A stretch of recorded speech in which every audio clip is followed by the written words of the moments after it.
nanti di akhir zaman itu banyak fitnah. Kata Rasulullah, yang duduk lebih baik ketimbang yang berdiri, yang berdiri lebih baik ketimbang yang jalan biasa lebih baik ketimbang yang jalan bergegas.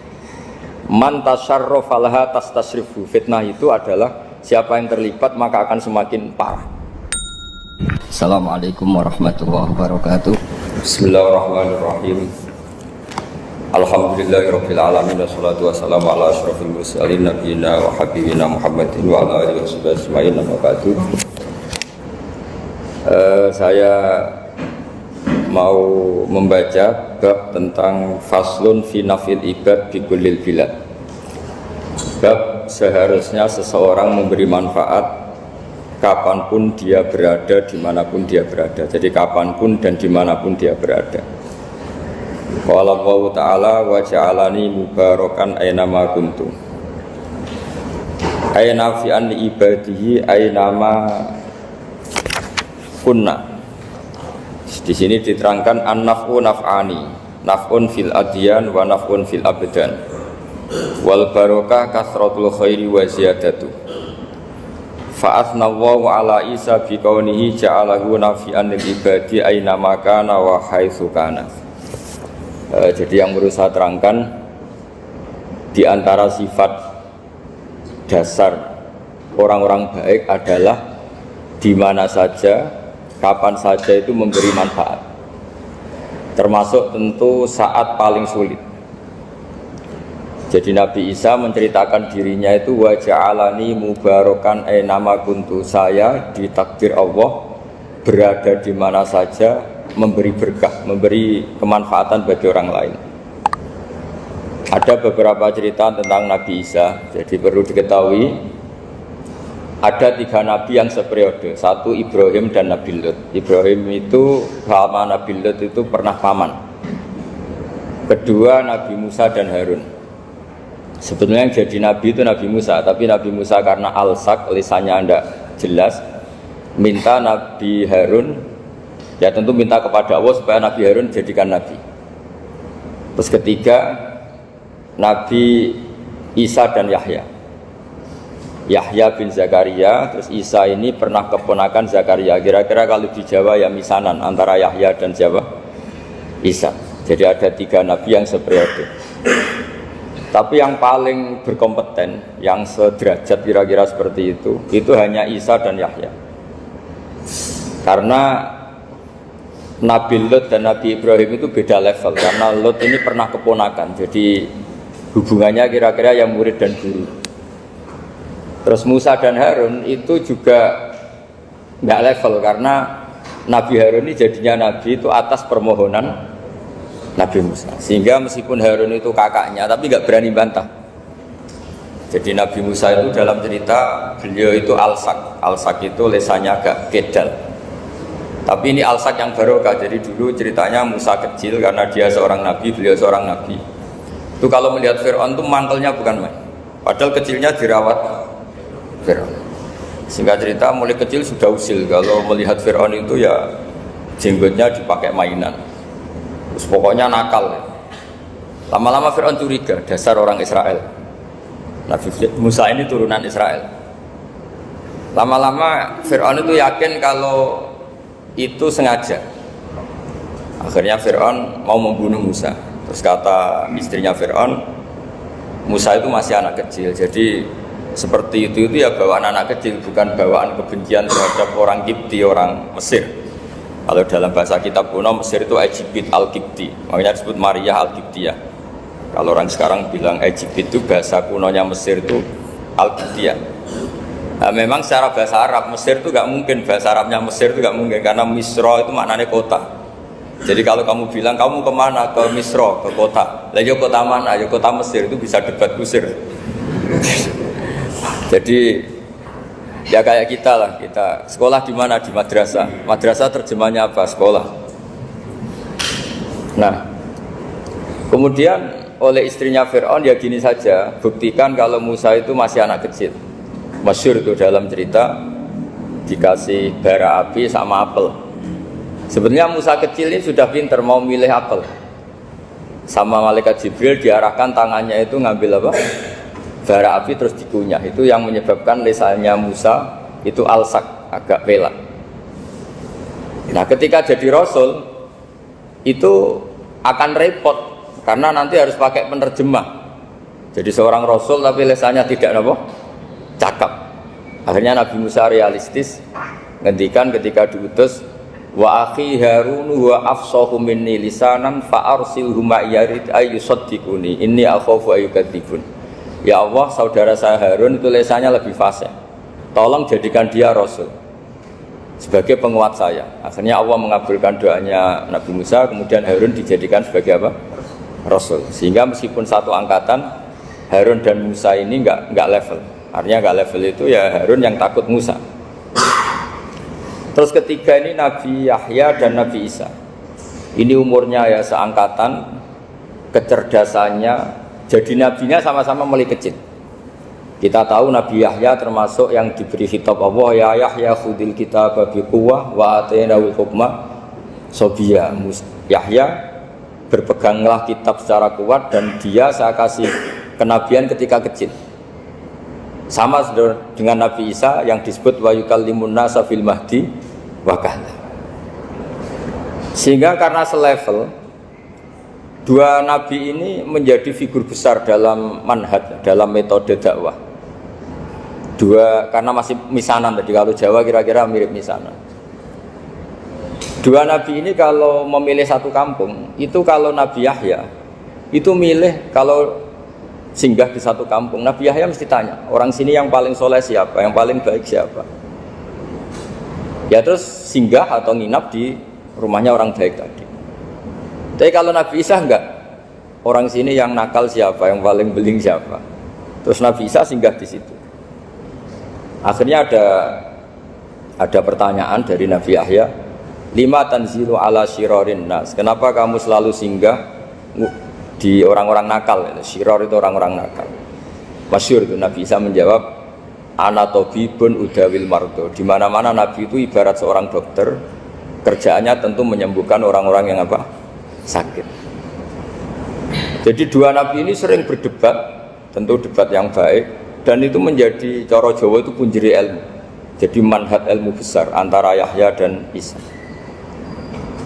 Begitu juga Nabi Yahya itu kelihatan agak rileks, panik, saking takutnya sama Allah. Kalau Nabi Isa itu rileks, pokoknya kumpul orang-orang nakal itu ya rileks. Akhirnya ada dua pertanyaan sekaligus nanti jadi dua manhaj. Kenapa kamu sering masam itu, sering kalau bahasa Arab itu abasa ya. Terus yang Nabi Yahya balik bertanya, kenapa kamu sering senyum, sering tertawa? Kenapa memangnya? Terus ka'annaka ta'manu min makrillah, kamu sering senyum kayak kami sudah terbebas dari azab Allah, dari ditegur Allah, seakan-akan kamu orang paling benar yang nggak akan salah. Nabi Isa balik tanya, sama kamu sering masam, sering merut, ka'annaka taqnatu min rahmatillah, seakan-akan kamu putus asa dari rahmatnya Allah. Sehingga kemudian itu jadi manhaj besar. Kalau terlalu senyum ya dianggap orang yang kayak nggak punya perasaan dosa. Tapi kalau terlalu masam, terlalu merenggut, seakan-akan rahmat Allah itu terbatas. Sehingga seakan-akan Allah itu rahmatnya nggak cukup lah untuk mengelola manusia ini. Sehingga itu jadi metode besar yang masyhur itu dalam sebuah hadis Nabi ngendikan, ulama ummati ka anbiya Bani Israil. Ulama umatku itu kapasitasnya atau fungsinya atau manfaatnya setingkat nabi-nabi Bani Israil. Karena ketika umat ini nggak ditunggui para nabi setelah Rasulullah SAW, itu yang nunggui hanya ulama. Tapi ulama ini sudah cukup mewakili para nabi Bani Israil. Dan banyak syurahul hadis, para penyarah hadis mensarahkan, Nabi tidak ngendikan ulama ummati kamisli seperti saya, tapi ka'ambiyai Bani Israil, bagaimana nabi-nabi Bani Israil. Nabi Bani Israel itu macam-macam, termasuk ada yang tidak nikah, yaitu yang bernama Yahya dan Isa. Delala umatnya Nabi itu ada orang alim alamah yang ilmunya melegenda, yaitu namanya Imam Nawawi. Itu tidak nikah sampai kapundut. Meskipun dalam ajaran syariatnya Nabi an-nikah sunnati, tapi selalu ada orang yang ditakdir tidak nikah karena masyhul, karena sibuk ngurus ilmu. Bukan karena tidak laku, yang jelas itu bukan karena tidak laku. Imam Nawawi itu ganteng, orangnya ya normal, tapi karena sibuk nulis, beliau sampai kabudut itu tidak nikah. Imam Sibawayh itu suka sekali sama ilmu, menjadi istri utamanya ya ilmu itu. Dia ganteng, Sibawayh itu maknanya itu apel, dia ganteng sekali, sampai banyak cewek yang seneng. Akhirnya dia nikah, tapi nggak pernah dikumpulin. Dia belajar terus. Ketika beliau ke pasar, dulu nggak ada supermarket, beli kertas, kitabnya dibakar semua sama istrinya. Dikira istrinya terus mencintai dia, malah diceraikan. Itu siapa? Imam Sibawayh. Terus ada umatnya Nabi yang paling unik di dunia, mungkin Pak dosen, saya kiai pun nggak bisa niru. Tuh ada orang tuh ganteng sekali, istrinya cantik sekali. Itu tahu-tahu sudah 10 tahun tidak pernah hubungan suami istri. Karena ketika si suami itu tahu istrinya cantik, itu langsung sholat sujud syukur, sholat terus, saking senengnya punya istri cantik. Yang istrinya cantik juga solihah, tahu suaminya ganteng ya terus sholat terus syukur. Itu sampai berhari, sampai bertahun-tahun. Terus ketika ketemu, cocokan, dek kita sudah nikah berapa? Terus dilihat, kayaknya sudah 10 tahun, tapi tidak pernah hubungan. Oh itu nggak kebayang, itu ganteng sama cantik. Kalau jelek sama jelek itu mungkin. Yang satu bilang naudzubillah, satu itu kan nunggu rafa saja. Ini nggak ganteng sama cantik. Nah kenapa kualitas ulamanya Rasulullah itu bisa seperti Nabi Bani Israel? Karena agama ini, umat ini sudah ada ditunggui para nabi. Jika mau tidak mau kualitas ulama, alhamdulillah barokahnya Nabi itu berkualitas kayak nabinya Bani Israel. Nah ini penting sekali saya utarakan supaya dicek saja. Kalau kita nggak percaya, dicek saja dalam hadis-hadis sahih. Misalnya begini, ketika Nabi memenangkan perang Badar, itu ada Asra Badrin, tawanan-tawanan perang Badar. Nabi suka musyawarah, suka rembukan. Ya Abu Bakrin, menurut kamu tawanan ini diapakan? Kata Abu Bakar, hum asyiratuka, mereka itu keluarga engkau, orang-orang Quraisy. Ya dibebaskan saja, pakai tebusan. Nanti uang itu kita kelola supaya jadi penguat Islam, dan orang-orang ini merasa utang jasa karena harusnya dibunuh, tapi kita bebaskan. Terus tanya, bagaimana kamu ya Umar, menurut kamu? Kata Umar, ini kan orang-orang yang dulu ingin bunuh kamu, yang ingin menghabisi jenengan, ingin dan sudah ngusir jenengan. Ya setelah ketangkap ya dibunuh, kok repot. Apa kata Rasulullah? Rasulullah spontan ngendikan, inna masalah kayak Abu Bakrin kamasali Ibrahim, kamu ibarat kayak Nabi Ibrahim. Izqala faman tabi'ani fa innahu minni wa man asani fa innakal ghafurur rahim. Jadi Nabi Ibrahim itu unik, melihat umat itu sesyafakoh itu. Syafakoh itu banget sayangnya. Nabi Ibrahim cara berpikir, faman tabi'ani fa innahu minni, orang yang ikut saya ya Allah pasti golongan saya, tentu layak masuk surga. Wa man asani, orang yang mendurhakai saya, fa innakal ghafurur rahim, engkau Maha Pengampun. Bukan yang mendurhakai langsung masuk neraka, enggak, engkau Maha Pengampun. Wa masaluka ya Umar kama salin Nuh, isqala rabbil la tadzar ala ardi minal kafirina dajjara. Umar, kamu mirip Nabi Nuh, inginnya semua orang kafir dihabisin. Ya masyhur kan Nabi Nuh itu nggak ingin ada orang kafir sampai ada banjir tufan.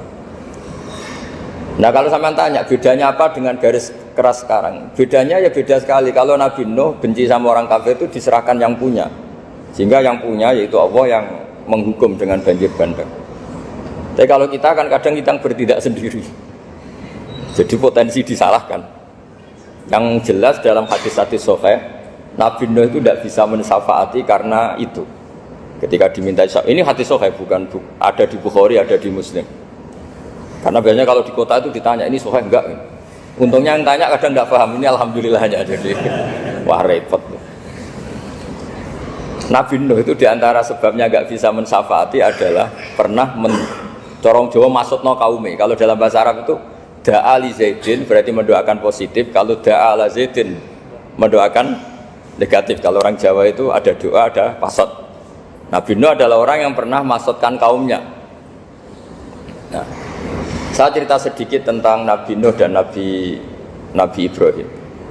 Nabi Ibrahim dianggap tadi cerminannya Abu Bakar, dianggap niru Ibrahim, cerminannya Umar, dianggap niru Nabi siapa? Nabi Nuh. Lalu kalau sampean tanya, bedanya gimana? Begini logikanya. Andai kan kita mengkaji secara akademik begini. Ada ulama besar namanya Abdul Hasan Asyadzili, itu masyhur di Indonesia menjadi Thariqah Syadziliyah. Terus ada seorang muridnya minta gini, ya Abdul Hasan Asyadzili, tolong saya dikasih ijazah supaya saya tidak pernah maksiat di bumi ini. Karena saya takut sama Allah, kalau saya maksiat itu merasa tidak nyaman dengan Allah.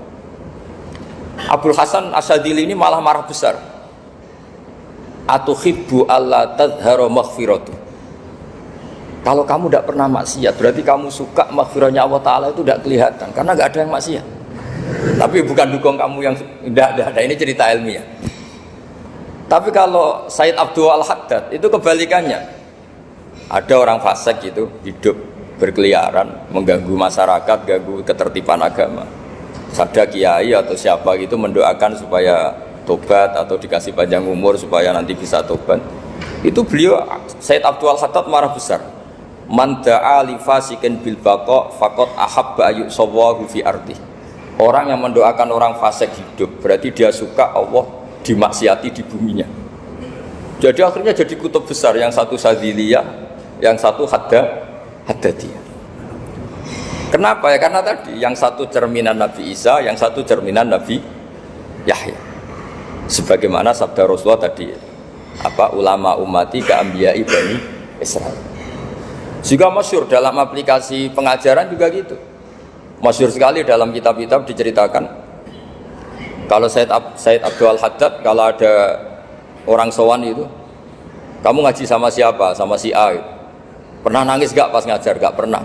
Udah gak usah diterusin ngaji orang seperti itu. Hatinya atas, wong ora iso nangis ya. Tapi kalau Abdul Hasan Asyadzili kebalikan. Kamu ngaji sama siapa? Sama si A. Pernah tertawa enggak kalau ngaji? Enggak pernah. Udah, enggak usah ngaji sama orang itu. Orang enggak bisa syukur. Jadi itu manhaj besar. Nah, akhirnya orang-orang kayak kita ini enggak jelas semua. Nangis ya bisa, syukur, guyu ya bisa. Cuma celakanya kalau kita nangis karena tidak punya uang, kalau guyu karena punya uang, itu masalahnya. Tapi kalau wali-wali dulu enggak. Kalau senyum ya karena saking yakin rahmatnya Allah itu wasiat rahmatu. Kalau nangis ya karena takut azabnya Allah. Kalau kita kan enggak, sangat-sangat materialistik. Ini yang membedakan kita. Sebenarnya nangis dan senyum itu satu keharusan karena Allah punya madharul jalal. Ketika Allah dengan sifat keagungannya, maka kita ini coro Jawa serako bersenyum. Tapi Allah itu kadang sebagai madharul jamal, adanya satu keasikan.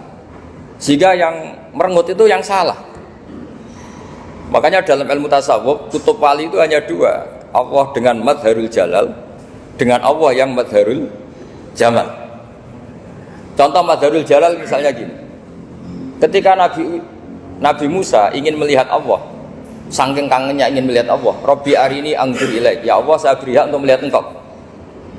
Allah dengan jalalnya gini, Allah itu qadim, superior. Tentu gak layak tersentuh barang hadis itu makhluk. Sehingga ketika falam mata jalla rabbuhu lil jabali ja'alahu dakka wa kharra Musa sa'iqa. Sehingga enggak levelnya, apapun hebatnya Nabi ini tetap makhluk. Sementara Allah itu qadim. Enggak kuat.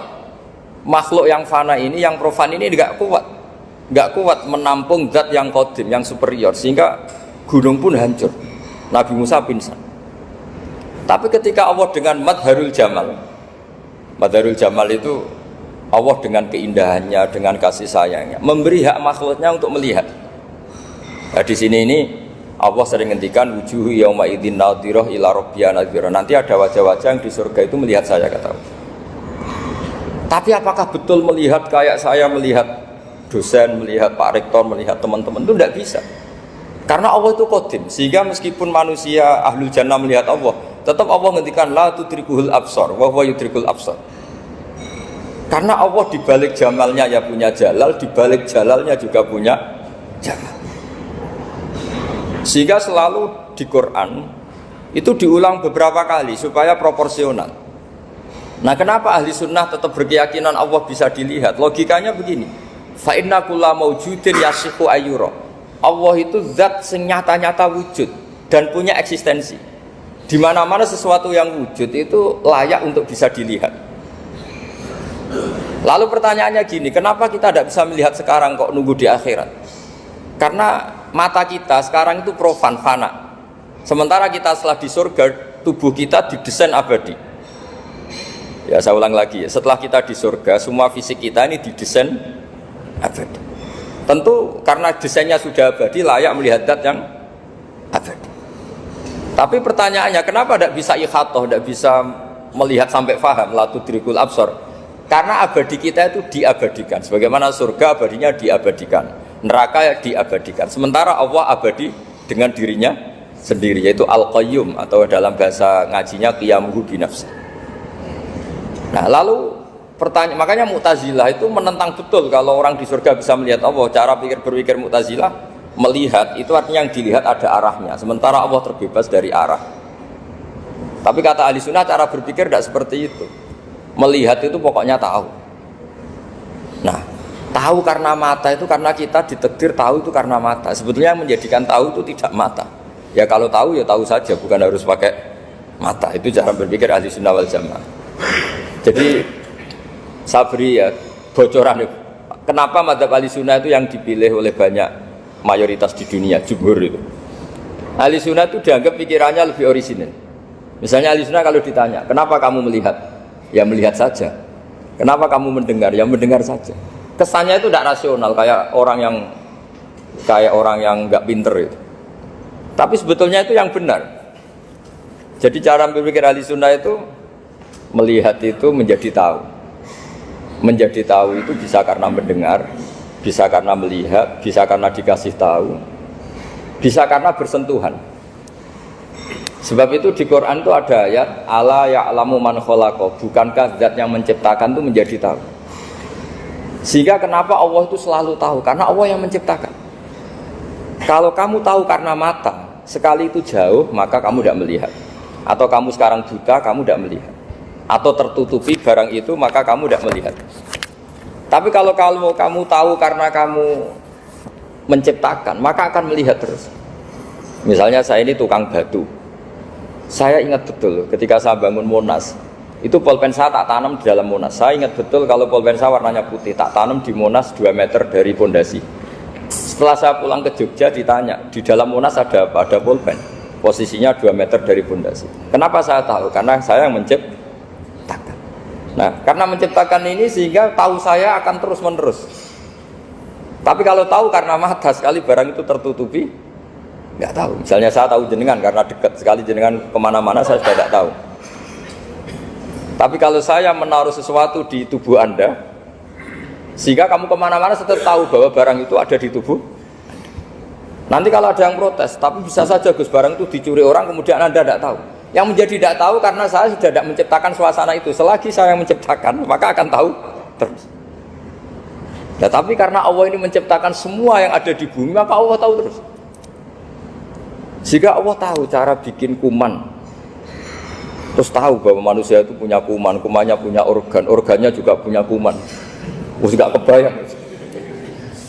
Kamu bayangkan kayak, makanya Allah itu kalau cerita sederhana, innallaha la yastahi ayyadriba masalam ma ba'udatan fama fawqaha. Allah itu tidak malu bikin perumpamaan nyamuk, karena nyamuk itu lebih dahsyat dibanding gajah. Para pematung itu disuruh bikin gajah masih mampu, bikinkan patung gajah, mungkin masih sanggup. Tapi kalau tak suruh bikin patung nyamuk, nggak usah bikin hidup, patungnya saja sekecil itu. Padahal nyamuk kecil itu punya organ tubuh. Lalu bikinnya organ tubuh nyamuk itu kayak apa sih? Organnya punya kuman, kumannya punya organ, organnya juga punya kuman. Sehingga orang-orang alim itu baca nyamuk itu lebih jadi ayat Allah ketimbang melihat dinosaurus. Tapi sekarang orang itu nggak tertarik ceritanya. Jadi beda perasaannya orang alim sama orang awam. Kalau orang awam tuh melihat mukjizat kan yang dasar-dasar kayak dinosaurus, gajah, wow gitu. Kalau orang alim nggak, malah melihat nyamuk.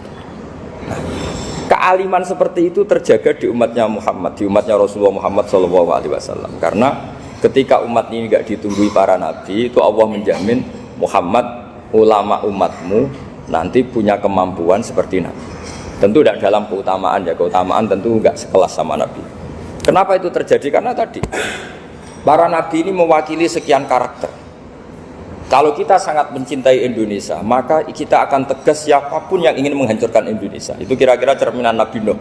Kalau kita sangat mencintai Allah, maka kita akan benci sebenci-bencinya sama orang yang mendurhakai Allah. Tapi masalahnya, Allah yang kita cintai itu memaklumatkan diri kalau bersifat Ghafur, pengampun. Jika kalau kita terlalu kasar, ini kan yang kita cintai bersifat Ghafur kok kita kasar. Di sini Nabi Ibrahim, beliau sangat mangkel sekali sama yang durhaka sama Allah. Tapi mau mangkel gimana? Zat yang mengajarkan itu bersifat Ghafur. Maka kita mau tidak mau, makanya ada riwayat mengatakan takhallaku bi akhlaqillah, kamu bertata krama kayak akhlaknya Allah. Akhirnya ya sudah, kita mau apa coba? Kira-kira kalau kamu mencintai seseorang, itu potensinya kan dua, protektif. Ada telepon, itu dari siapa? Cewek atau cowok? Protektif. Itu bukti cinta atau bukti suudon? Kan tidak tahu. Tapi misalnya kamu cinta perempuan terus, WA-an sama lelaki gak apa-apa, jalan sama lelaki gak apa-apa, sama masa lalunya pacarnya juga gak apa-apa. Itu cinta apa pembiaran? Kan sama-sama gak jelas. Nah kira-kira mencintai Allah itu kira-kira analoginya seperti itu. Kalau yang satu protektif, Allah harus zat satu-satunya yang disembah, nggak boleh didurhakai, nggak boleh dikhianati kok. Sehingga ini sangat keras sekali. Nah ini Nabi Nuh. Di sini ada Nabi Ibrahim, karena orang yang zat yang kita cintai bersifat Ghafur. Jika kalau kita terlalu tegas, beda dengan sifatnya Allah yang bersifat Ghafur.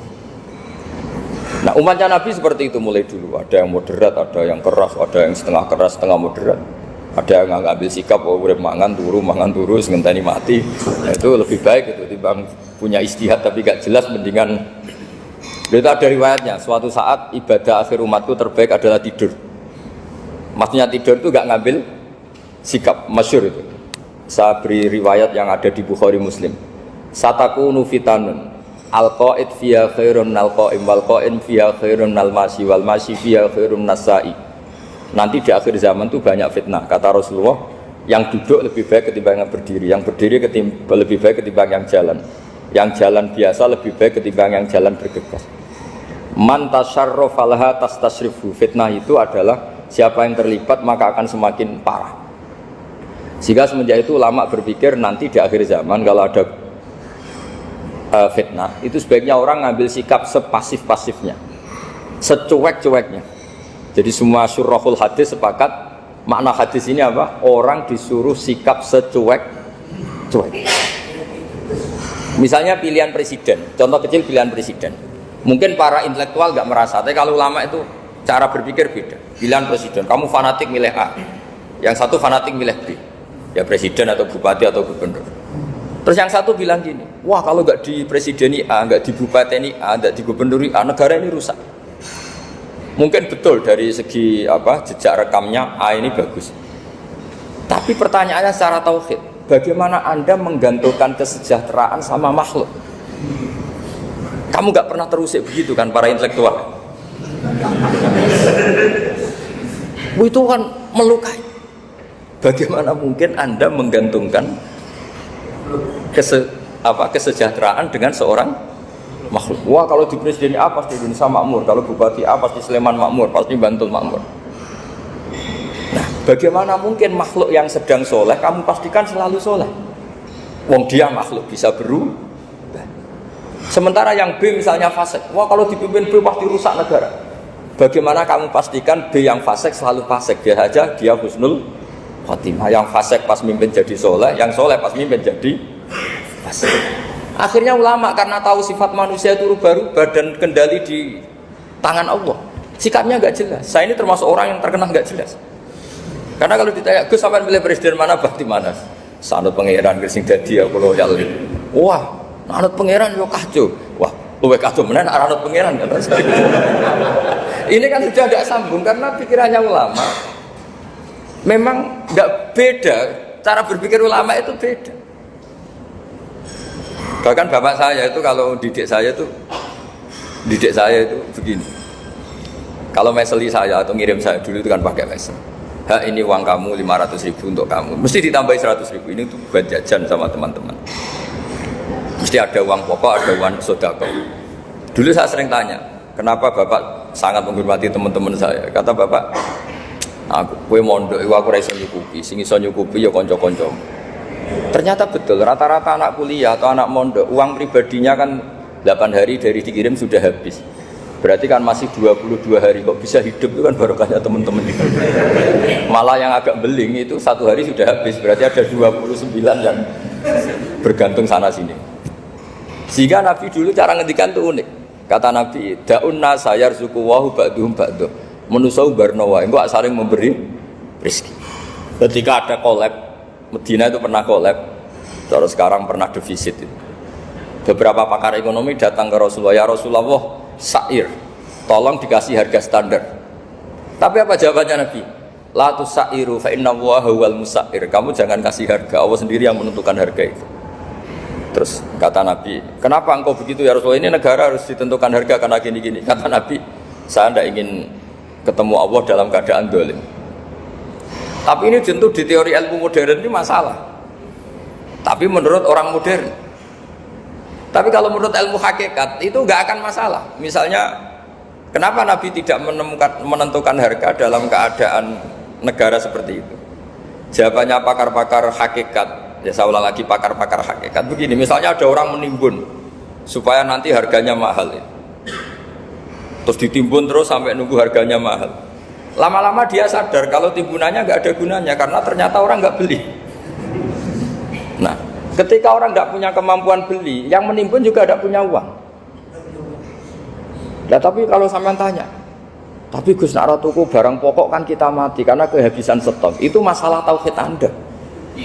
Bagaimana mungkin kamu membayangkan seorang makhluk tidak bisa hidup atau nggak dapat rezeki? Nabi itu orang yang sampai ke derajat hakikat, dari tidak pernah bayangkan gitu. Salah sampean jadi orang yang tauhidnya masalah. Sehingga terus bayangkan, wah kalau negara ini chaos, wah kita makan apa? Kalau negara gak stabil, wah kita gimana? Itu tidak bisa seperti itu. Dulu ketika kita dijajah Belanda, itu kiai-kiai kita, Mbah Hasyim Asy'ari, Mbah Ahmad Dahlan, mondoknya di Mekah. Sampai alim alama, dua beliau, Mbah Hasyim sama Mbah Ahmad Dahlan itu ngajinya sama-sama Syekh Khotib Minangkabau. Cuma Mbah Hasyim lebih menekuni ke Syekh Mahfud Termas, yang satu menekuni Syekh Khotib Minangkabau. Jadi dua beliau itu ngaji di guru yang sama. Mbah saya, buyut saya itu ya sudah mondok Mekah. Itu zaman dijajah Belanda. Sekarang kita agak dijajah, agak mondok di sana. Buyut saya itu zaman itu sudah haji. Buyut kelima saya. Itu dulu kalau ingin cari tempat yang teduh, itu masuk ke gua. Itu masuk gua itu hanya kepalanya saja. Kakinya masih di luar. Karena gua di Arab tidak seperti gua di sini. Kalau gua di sini kan orang bisa masuk semua.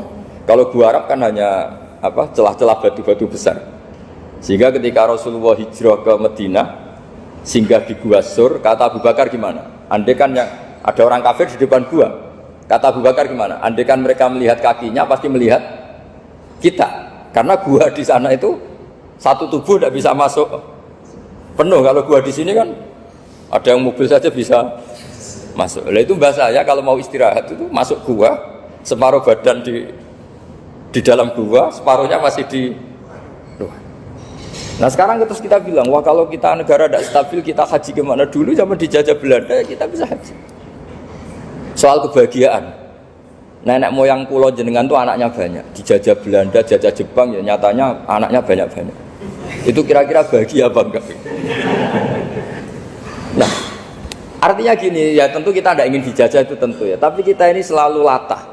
Wah kalau ekonomi jatuh kita makan apa? Kalau kita dijajah kita tidak perlu seperti itu. Rahmatnya Allah Ta'ala itu akan adrokatna. Rahmatnya Allah Ta'ala akan menemukan kita. Apapun kondisi kita, apapun keadaan kita. Ini cara berpikir tauhid. Sehingga Nabi itu tidak pernah bayangkan umatku narata tunggoni piye, ditunggoni Allah. Sehingga masyhur dalam hadis-hadis sahih, la tazalu ta'ifatun min ummati dzahirina 'alal haq la yadurruhum man khadalahum wala man khalafahum wala man nawa'ahum. Selalu di umatku ada kelompok-kelompok yang selalu membela kebenaran dan tidak akan terkalahkan oleh kesesatan di akhir zaman. Kenapa? Cara berpikir orang tauhid itu sederhana begini. Allah menamakan dirinya Al-Hadi, penunjuk jalan. Dan sifat Allah pasti nafidah karena Allah tidak terkalahkan. Sama seperti Allah menyifati dirinya Ar-Razzaq, Ar-Razik yang memberi rezeki. maka orang segoblok apapun, selumpuh apapun, selemah apapun tetap dapat rizki. Sama, Allah mensifati dirinya Al-Hadi, memberi petunjuk, maka zaman serusak apapun orang tetap dapat petunjuk. Sehingga kita tidak perlu khawatir, wah nanti zaman kalau sudah rusak nasib Islam gimana? Ya coba sekarang, nasib Islam gimana? Ya baik-baik saja. Dulu ditunggoni wali songo ya banyak orang Islam, sekarang nggak usah wali songo, ditunggu dosen-dosen yang ngajar aja nunggu digaji. Kiai pidato ya ada yang beri salam tempel. Itu kalau nuruti definisi ikhlas itu tidak ada yang masuk. Tapi meskipun demikian agama juga jalan. Kenapa agama ini jalan? Karena Allah Al-Hadi, penunjuk jalan. Ketika Allah mensifati dirinya penunjuk jalan dan sifatnya Allah pasti nafidah, pasti terjadi. Karena Allah tidak pernah gagal. Sehingga agama ini akan ada terus sampai akhir zaman. Coba Amerika kayak apa, Islamfobia. Di Amerika tambah lama tambah banyak Islam, Eropa juga gitu, Australia juga gitu. Andai kan nuruti teori sosial, sudah dunia sudah materialistik kayak gini, orang dohirnya itu akan meninggalkan agama. Nyatanya enggak juga. Saya pernah di Korea seminggu, itu di negara ateis. Itu TKI ke sana tuh nyari uang. Ternyata ya kepikiran bikin masjid, bikin komunitas Islam. Coba siapa yang menggerakkan hati itu? Hanya Allah Subhanahu